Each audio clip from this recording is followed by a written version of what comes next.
Bom dia, amados irmãos e famílias. Que a paz do nosso Senhor Jesus Cristo seja com cada um de nós. Estamos iniciando o nosso culto nesta manhã e convido os irmãos que estejam orando ao som do prelúdio.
Merecimentos do Filho de Deus.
Olá, meus irmãos. Hoje é domingo, dia 21 do mês de junho do ano de 2020. Estamos aqui mais uma vez, mais um domingo.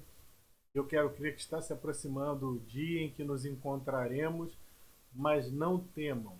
Embora nós voltemos a abrir a igreja num tempo próximo, se tudo der certo, se tudo andar conforme estamos esperando, os irmãos não temam, porque eu sei que haverá gente que terá algum receio ainda de sair de casa, sei que haverá pessoas que não se sentirão à vontade, então eu vou continuar, de alguma forma, providenciando gravações nos domingos para os irmãos, tá bom? Ou vai ser dessa forma que tem sido feito aqui, ou nós vamos gravar os cultos presenciais e depois disponibilizar, mas não se preocupem, todos continuarão, mesmo aqueles que não vierem fisicamente à igreja, eu quero garantir que vocês terão acesso aos nossos momentos de culto, às nossas meditações, aos louvores, tudo isso para a honra e glória do Senhor e para que você possa ter segurança nesse momento de quarentena em que ainda estamos envolvidos, tá bom? Não tema, você não vai ficar desassistido a partir do momento em que a igreja resolver abrir novamente suas portas. Estamos falando então nesse ano de 2020, o nosso tema tem sido o relacionamento com Deus, naquelas bases, né? Que Deus é uma pessoa e é por isso que temos um relacionamento com Ele. Só podemos nos relacionar efetivamente com Deus porque Ele é uma pessoa. E em sendo uma pessoa, o Senhor tem algumas características. O Senhor tem, se podemos dizer assim, uma personalidade. Na, na teologia não se diz, não se fala da personalidade de Deus no sentido da personalidade humana. Alguns têm um perfil mais irado, alguns têm um perfil mais calmo, né? Outros têm um perfil assim, ou um temperamento tal. Não. Deus, na teologia, ele não é visto como alguém com um temperamento, porque ele não é homem, porque ele é Deus. Mas as características da personalidade de Deus, daquilo que toca o coração de Deus, daquilo que agrada e também daquilo que desagrada ao Senhor, as características daquilo que Deus é. E quando eu digo que Deus é, eu quero dizer exatamente que Deus não muda. Deus é imutável. Ele é completo. Por exemplo, o Senhor não aprende. Quem é que vai ensinar alguma coisa a Deus? O Criador de todas as coisas, a própria fonte de toda a sabedoria do universo. Não tem como. Então, quando o Senhor disse a Moisés, Moisés, eu sou o que sou, essa simples afirmação, essa afirmação que parece simples, é absolutamente complexa, porque nós não conseguimos compreender o que é Deus. Deus é. Aquele Deus que se encontrou com Moisés lá na sarça ardente, há milhares de anos atrás, era o mesmo Deus que esteve com Elias, o mesmo Deus que esteve hoje com você no seu momento de oração, e é o mesmo Deus que vai estar com outros crentes nele daqui a 200 anos, daqui a 300 anos, se a terra durar tanto. Ele não muda, ele é imutável, ele é. Ele não aprende, ele não precisa se alimentar, ele não precisa de nada. Deus não precisa de absolutamente nada, porque ele é. Nós não somos, nós precisamos de oxigênio, precisamos de ar para respirar. Oxigênio, na verdade, é até pouco. O oxigênio faz parte apenas de 20% daquilo que nós respiramos. O resto é uma mistura de gases, o maior, que ocupa mais espaço, mais volume mesmo, é até o nitrogênio, nem é o oxigênio. É um gás inerte. Mas vejam vocês, como nós precisamos de coisas que nós nem vemos. Nós precisamos de ar para respirar. Nós precisamos de água. Nós precisamos de alimento.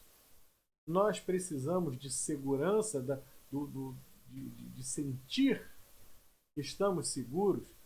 E esse momento que nós estamos vivendo é um momento exatamente que vem causar uma sensação de segurança ou insegurança.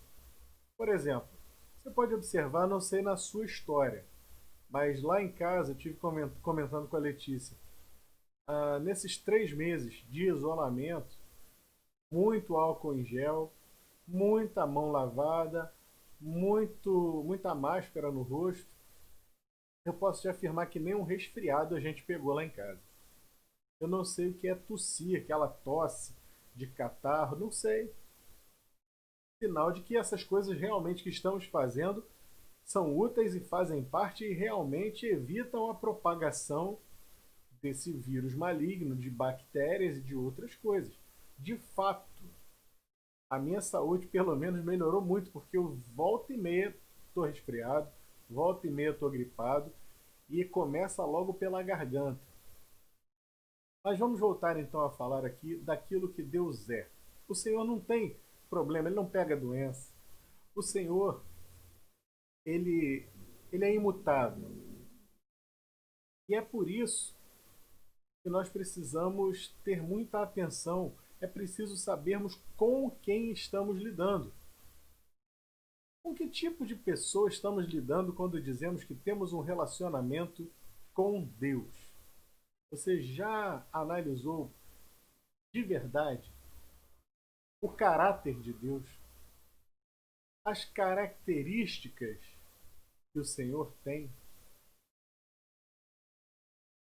Que Deus imutável é esse? E se Ele é imutável, isso facilita as regras do jogo para nós, porque Ele se revelou.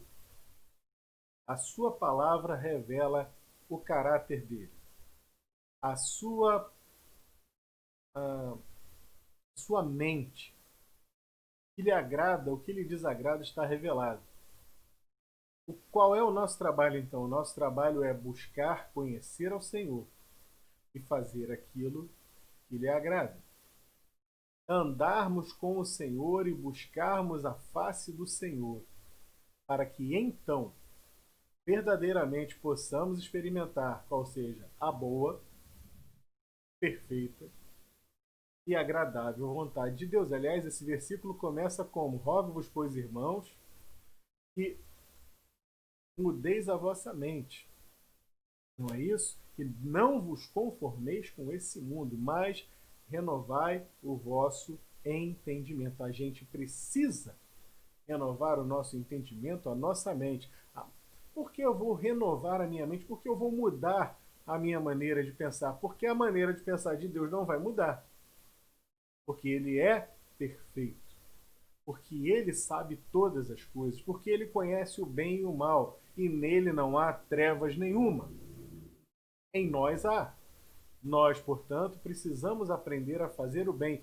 Como aprender a fazer o bem? Como aprender a viver de uma maneira boa, em que nós possamos garantir que estamos andando conforme a boa, perfeita e agradável vontade de Deus, somente se nos submetermos ao Senhor. E é um versículo sobre esse assunto que eu gosto muito, e volta e meia eu me pego meditando sobre ele, e mais de uma vez já preguei sobre ele, que é o versículo que está em Miqueias, capítulo 6, versículo 8. Eu vou ler na NVT. Ela começa um pouco diferente. Na versão Almeida tradicional começa: Ele te declarou, ó homem. Mas aqui na NVT, A tradução vai além, não é homem no sentido pessoal, você, mas a humanidade. A NVT vai dizer: ó povo, o Senhor já lhe declarou o que é bom e o que ele requer de você. O que é que o Senhor requer de nós e o que é bom? 3 coisas. Olha que resumo bom, hein? Que pratique a justiça.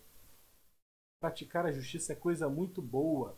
Quem não gosta, né, de ter um equilíbrio? Já vimos na palavra de Deus, por exemplo, que tem um versículo que eu acho que está lá em Provérbios, que diz assim: balança enganosa é abominação para o Senhor.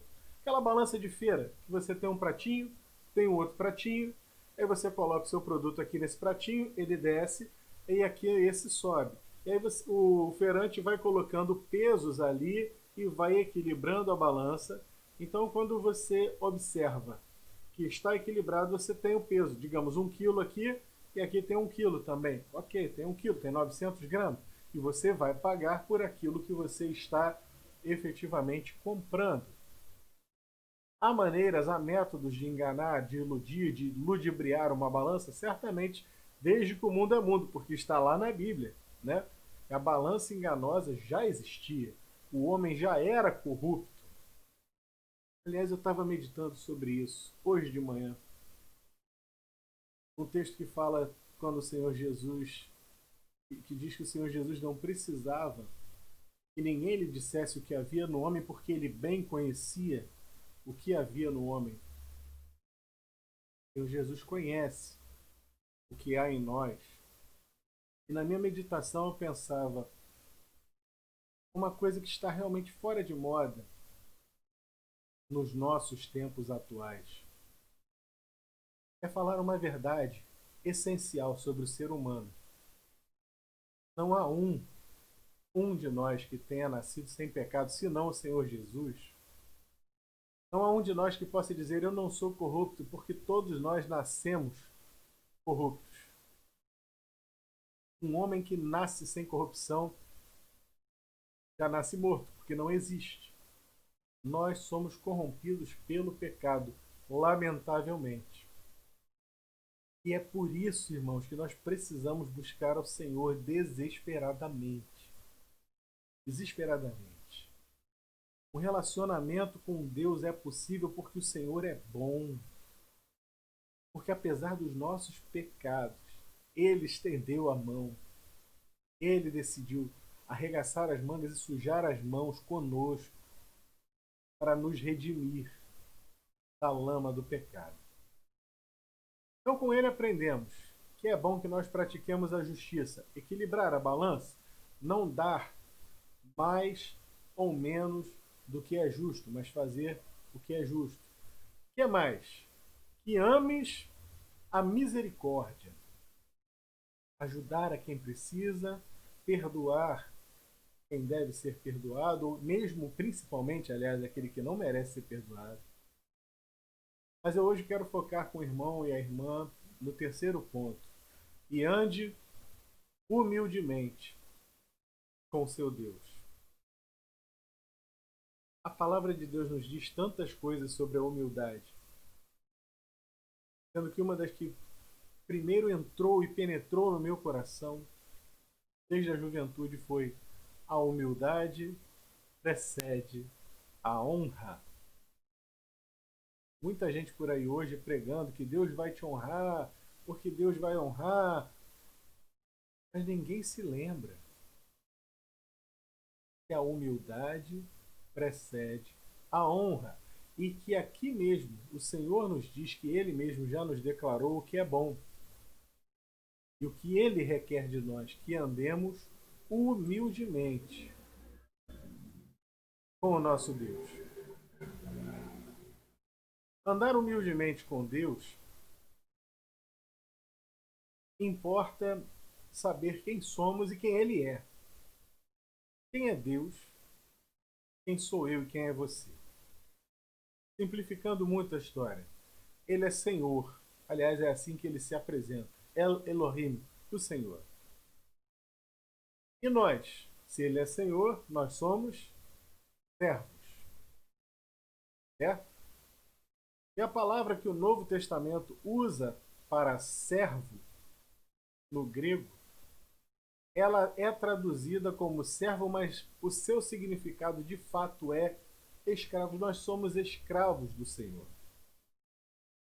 Se você, nós estamos vivendo exatamente agora, inclusive, um momento de revolta política, um momento de revisionismo histórico, justamente sobre a questão da escravidão, do tempo da escravatura, coisas que nós, graças a Deus, como homens e mulheres livres, nós não experimentamos, nós não vimos acontecer, nós não vivemos. E esses levantes que estão acontecendo, eu não vou julgar, dizer que é bom ou que não é, mas eu posso dizer claramente que esses levantes são motivados por uma boa intenção. Qual é essa boa intenção? A boa intenção de que isso nunca mais aconteça. Pela boa intenção de dizer que a escravidão, que o homem escravizar o homem é uma temeridade, é um absurdo. E é. E sempre foi. E infelizmente, sempre houve escravidão sobre a face da terra e nos tempos bíblicos também acontecia.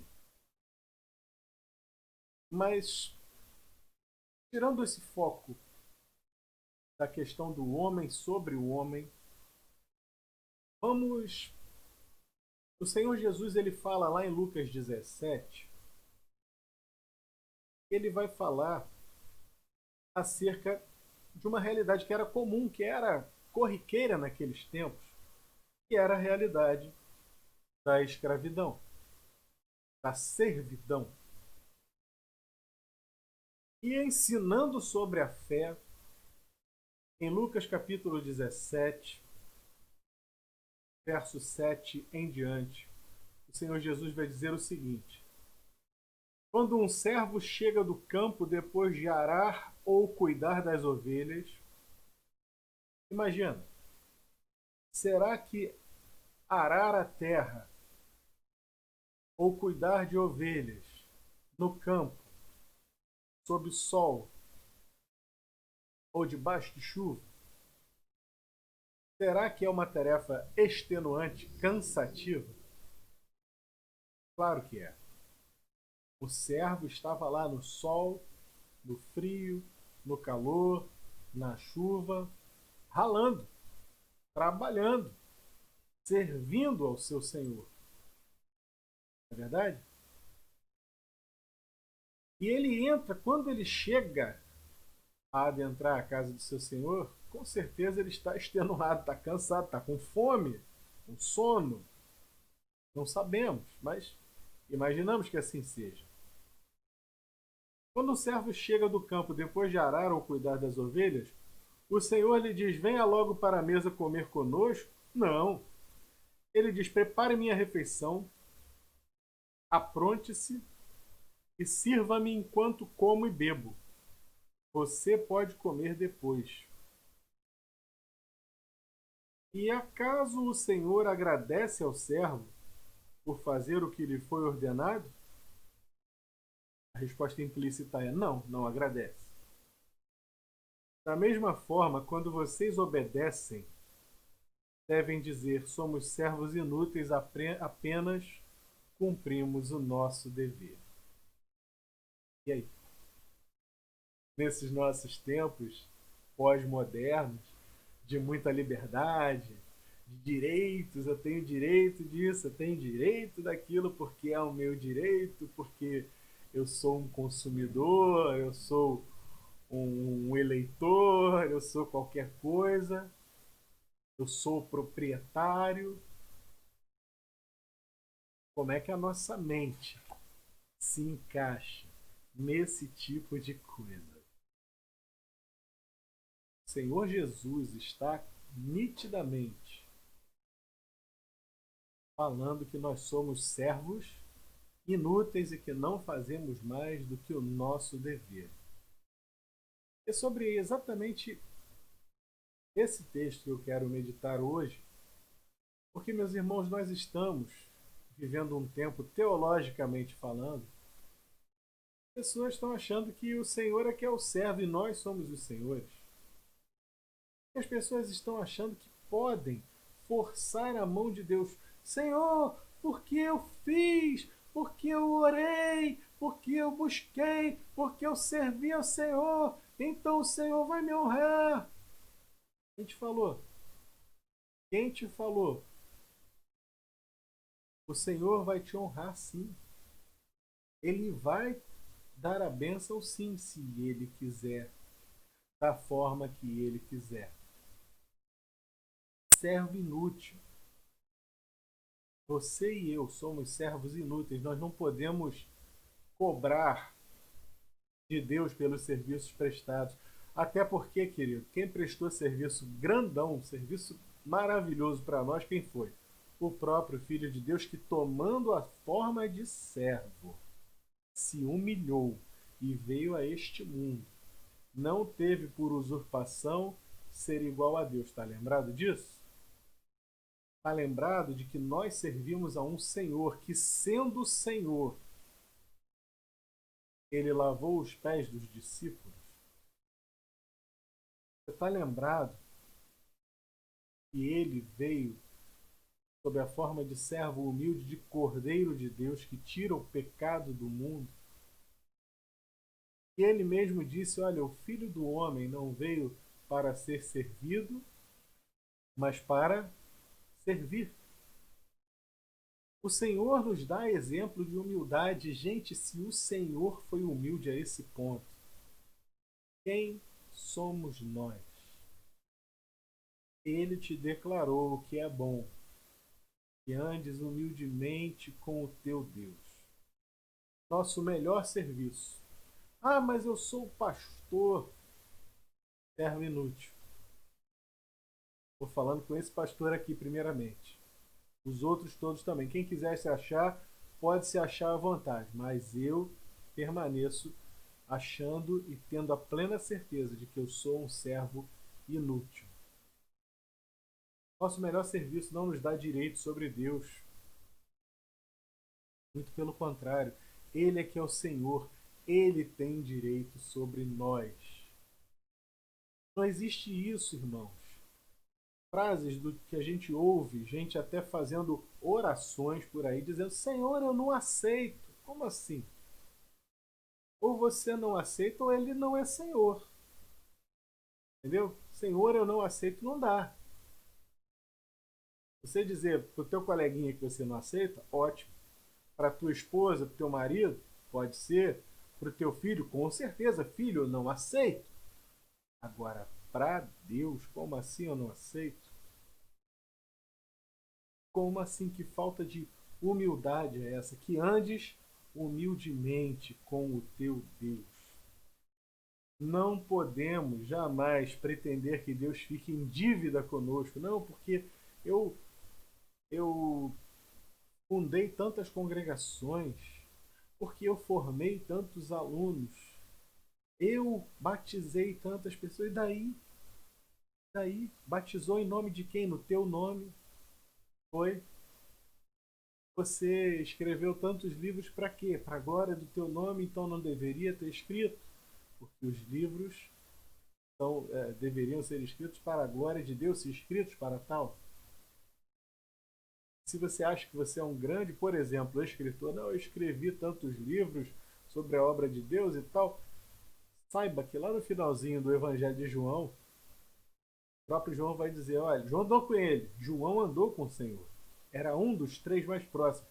E vai dizer, olha, há porém tantas outras coisas que ele fez que cuido que não caberiam livros sobre a face da terra para falar sobre tudo que o Senhor Jesus fez. Jesus não precisa de grandes escritores, de grandes pastores, de homens eloquentes. Aliás, quando ele chamou um homem muito eloquente, esse homem estava, como todos nós pecadores, todo errado, todo errado. O nome dele era Saulo de Tarso e ele estava indo caminho de Damasco. E quando lá no meio do caminho de Damasco, Saulo tem aquela visão e ele cai por terra. Ele pergunta: quem és, Senhor? E o Senhor diz: Saulo, eu sou Jesus, a quem tu persegues.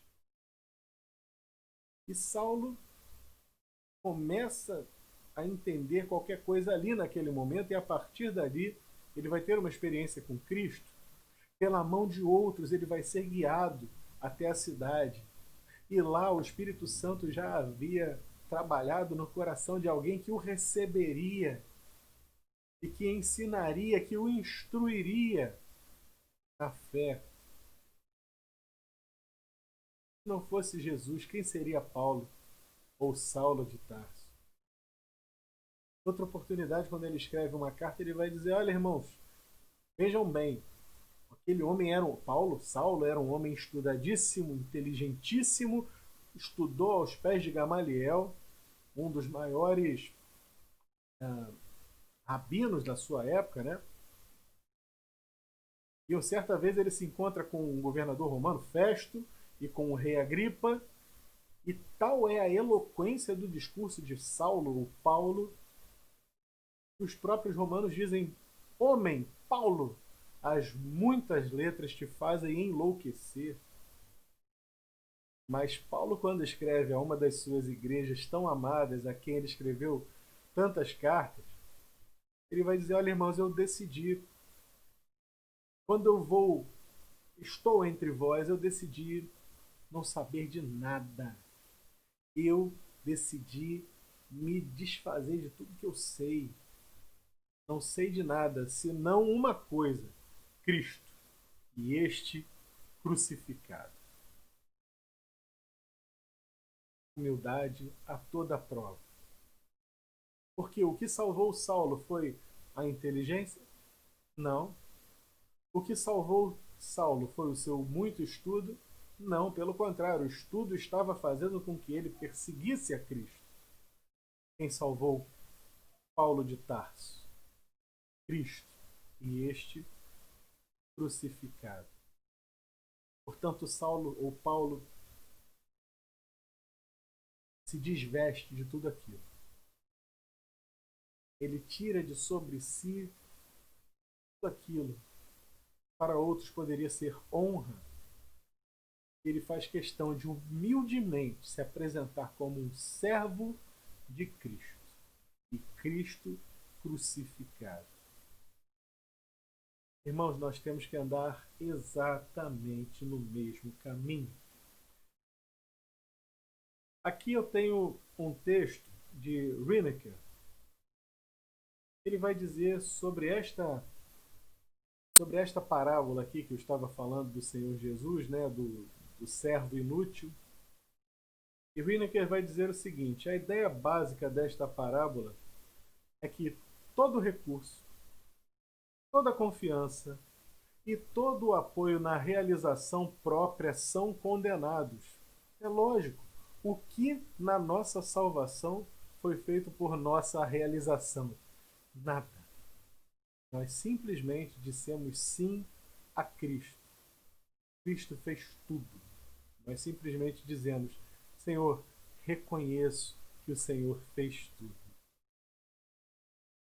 Tudo é pura graça. E o que é mesmo graça? Favor imerecido. Também não temos nem sequer merecimento. O juízo de Jesus sobre a obra de seu servo aniquila plena e cabalmente o farisaísmo, apagando de maneira radical qualquer pensamento meritório por parte do ser humano e qualquer compromisso e obrigação de Deus perante o ser humano. Andes humildemente com o teu Deus. Poxa, pastor, mas espera aí, e essa história então de que Deus vai te honrar? E como é que fica isso? Deus vai honrar ou não vai honrar? Para a gente encerrar esse assunto. Vai, mas talvez não da maneira que você espera, talvez não do tempo que você espera, mas que vai, vai. Só Deus sabe o plano que Ele tem para a tua vida. O momento em que Ele quer te honrar. Conta-se que a mãe do cantor Luiz de Carvalho orou anos a fio pela vida do filho. e que este só veio se converter exatamente no velório de sua mãe. Ela foi honrada? Foi. Ela viu a honra em vida? Não. Digamos aqui João Batista. João Batista manda os seus discípulos procurarem o Senhor Jesus para saber se ele efetivamente era aquele que buscavam.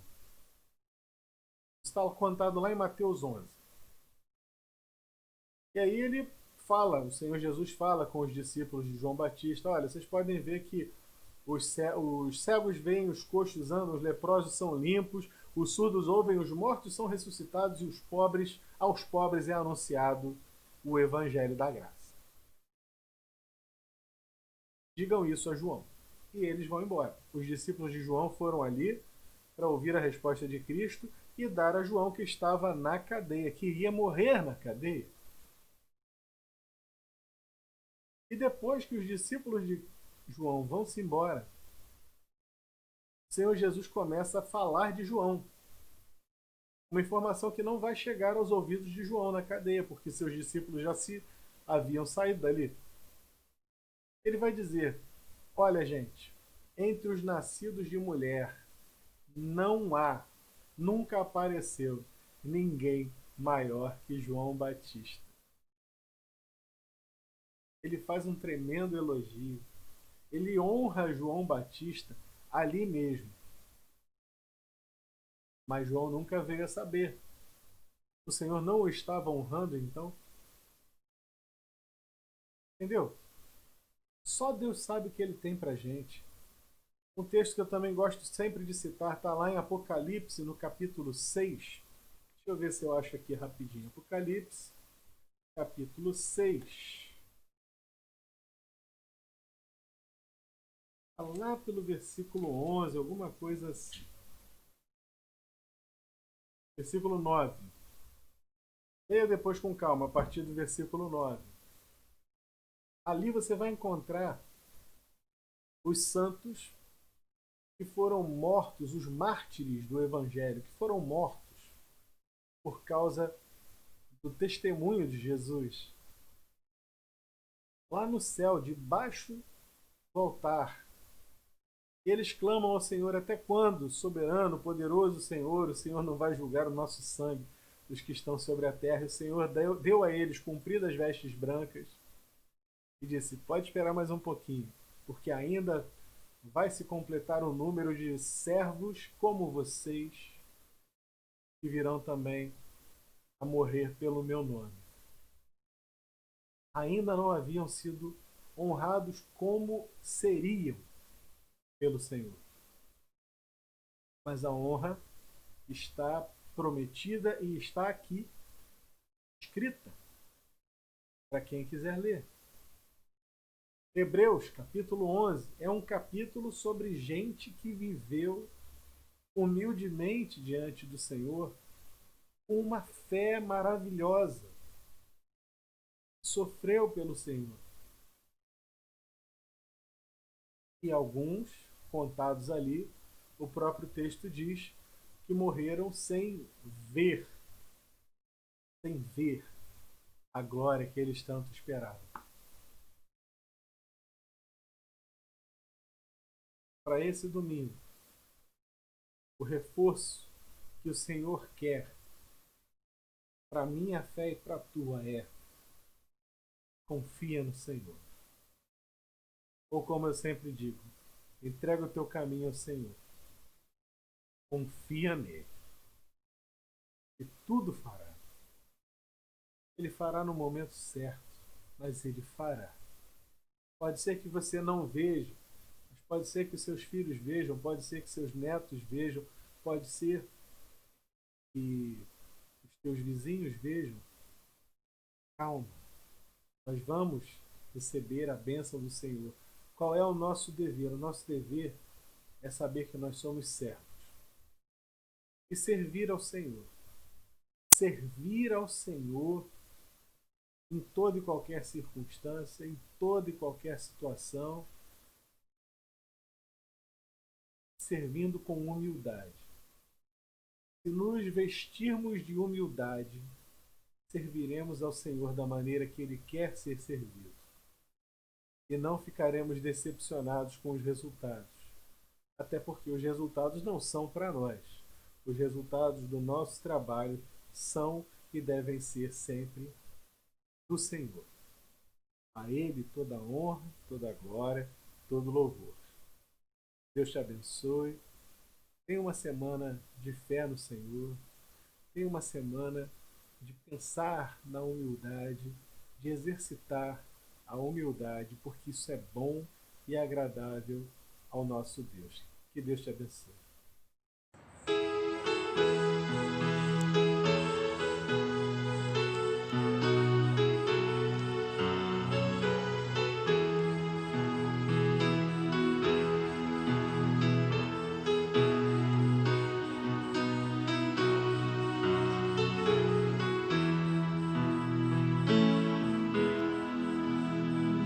Sou eu por Cristo salvo, que por mim morreu na cruz. Eu confesso alegremente e pertenço ao bom Jesus. Não sou meu, oh, não sou meu, bom Jesus.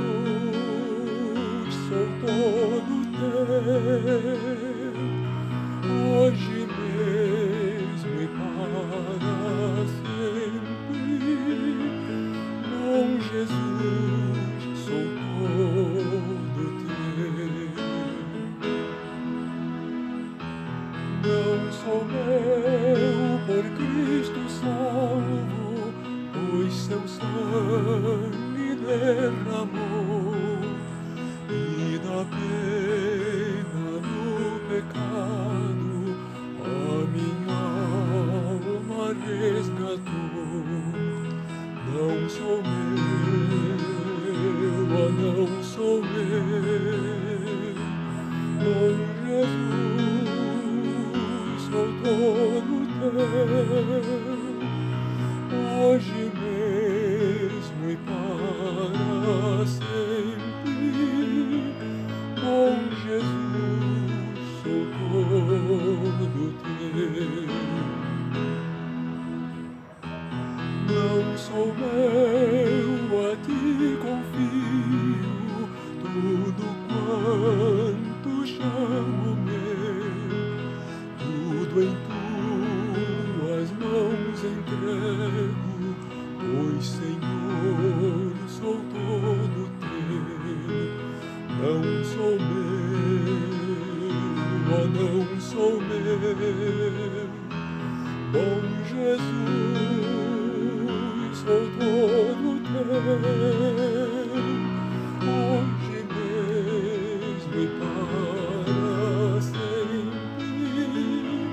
Bom Jesus, sou todo teu. Não sou meu.